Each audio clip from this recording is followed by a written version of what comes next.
All praises belong to Allah subhanahu wa ta'ala, Lord of all the worlds. We seek Allah's assistance. We seek Allah's assistance in everything that we do, and we seek refuge in Allah from the evil of our souls and the evil of our bad deeds.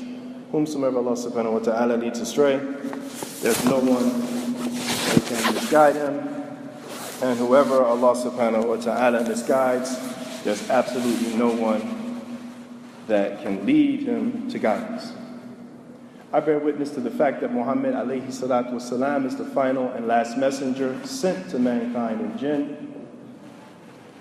And we ask Allah subhanahu wa ta'ala's peace and blessings to be upon Muhammad, upon his family, and those who shadowed his footsteps into the last day. Continuing where we left off last week, we mentioned two ahadith from Kitabul Iman. And Imam Al-Bukhari, rahimahullah, the first hadith in that chapter was he mentioned the 5 pillars of Islam. And the first pillar of Al-Islam is the Shahadatain. Here Imam Al-Bukhari in this chapter heading, and I'm mentioning the chapter heading because sometimes we have to reflect and understand the structure, the composition style of Imam al-Bukhari's book.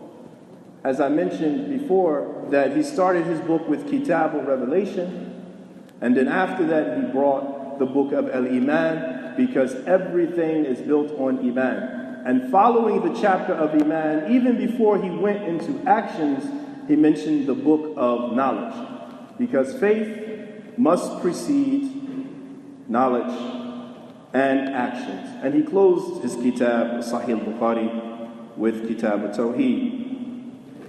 Then after that, the second chapter he mentioned from the affairs, from the branches of Al-Iman, he said that there were 60 some odd branches.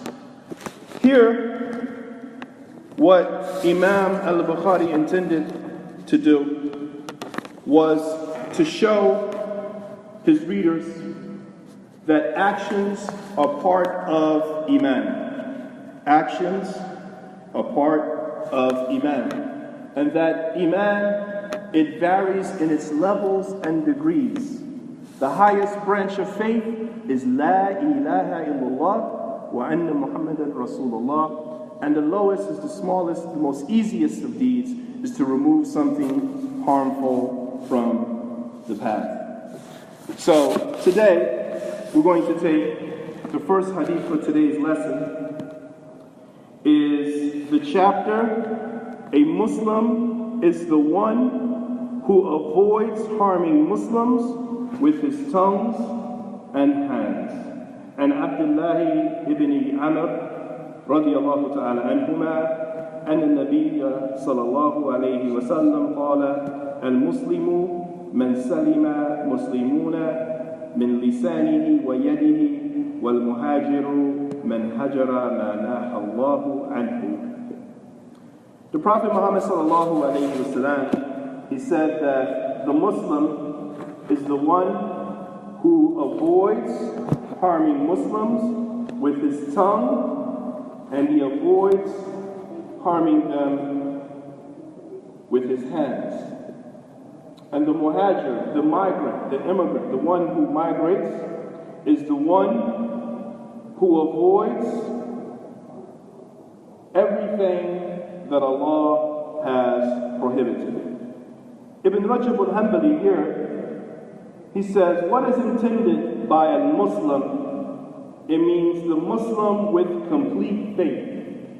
So if a Muslim harms someone with his tongue, by saying something foul. If a Muslim harms someone with his hands, this does not mean that he's not a Muslim, but rather it means that his Iman is deficient. So Ibn Rajab al-Hanbali, he said that whoever, any Muslim, who other Muslims are not safe from his hands and his tongue, then he has deficiency in his Iman. Because to harm another Muslim with the tongue is something that is haram, And to harm another Muslim with the hands, likewise, is haram, is prohibited.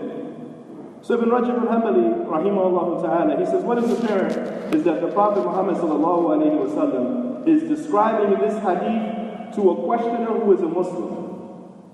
A questioner who is a Muslim. And he wants to know about the faith of a Muslim. And he knew what were the pillars of Islam. The arkan, the pillars of Islam, the wajibat. But rather, he might have been ignorant of these things, and that these things, harming a Muslim with the tongue and the hand, are part of the branches of faith. Sometimes we find that the Prophet ﷺ, Ibn Rajab has said, that he would mention in a hadith, he would join between the haqq of Allah, Allah's rights, and the rights of the servant. What we benefit from this hadith is that the best Muslim are those who avoid harming other Muslims with his tongue and with his hand, and that he fulfills Allah's rights and the rights of the servants. Also, this shows that a Muslim's blood, honor, wealth is sacred. A Muslim's blood, honor, wealth is sacred. So we have to be careful how we interact with Muslims. We have to be careful. Harming them with our tongue also includes backbiting. Harming another Muslim with our tongue includes spreading namimah, false reports, false tales. Harming a Muslim with our tongue is even to threaten to harm another Muslim. To threaten to harm another Muslim. Anyone who says or intends to harm another Muslim with his tongue, then rest assured that this person's iman is deficient. Harming them with the hand, giving them the middle finger. This is a form of cursing. Writing something derogatory, offensive against that person. He said, the muhajir, this word hijrah, when it's mentioned, Ibn Rajab says in the Quran and the Sunnah, then it means generally to make migration from the land of shirk to the land of Islam in order to learn Islam and act by it. In order to learn Islam and act by it. And included in that, of course, the hijrah is hijranu balad al-shirki, to make migration from the land of disbelief, intending to live and reside in the land of Muslims. Now, if a person migrates from the land of shirk and continues to practice the same disobedience in the land of shirk, in the land of the Muslims, then his hijrah, Ibn Rajab al-Hanbali said, is incomplete. It's incomplete. He says, in fact, the complete migration is the one who abstains from everything that Allah subhanahu wa ta'ala has prohibited, and migrating from the land of shirk is included as well. The second hadith of Prophet Muhammad sallallahu alayhi wa sallam comes from Abi Musa radiallahu ta'ala anhu, قال رسول الله صلى الله عليه وسلم يا رسول الله أي إسلام أفضل قال من سلم مسلمون من لسانه ويده. We benefit from this hadith the importance that the Sahaba had in asking questions to the Prophet Muhammad sallallahu alaihi wasallam. They asked him what were the things that would benefit them the most. They didn't ask silly questions. They asked them what benefited them the most. So he said, what?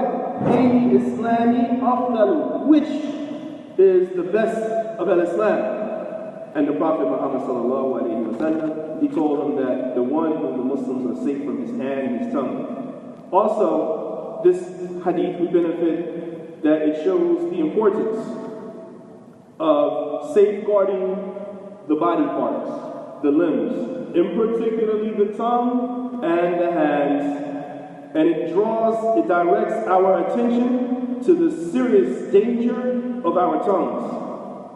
Because what is on our tongues reflects on what is in our hearts. Also, this hadith, we benefit that we should refrain our body parts from harming another Muslim. And Allah subhanahu wa ta'ala knows best. سبحانك اللهم وبحمدك أشهد أن لا إله إلا أنت أستغفرك وأتوب إليك.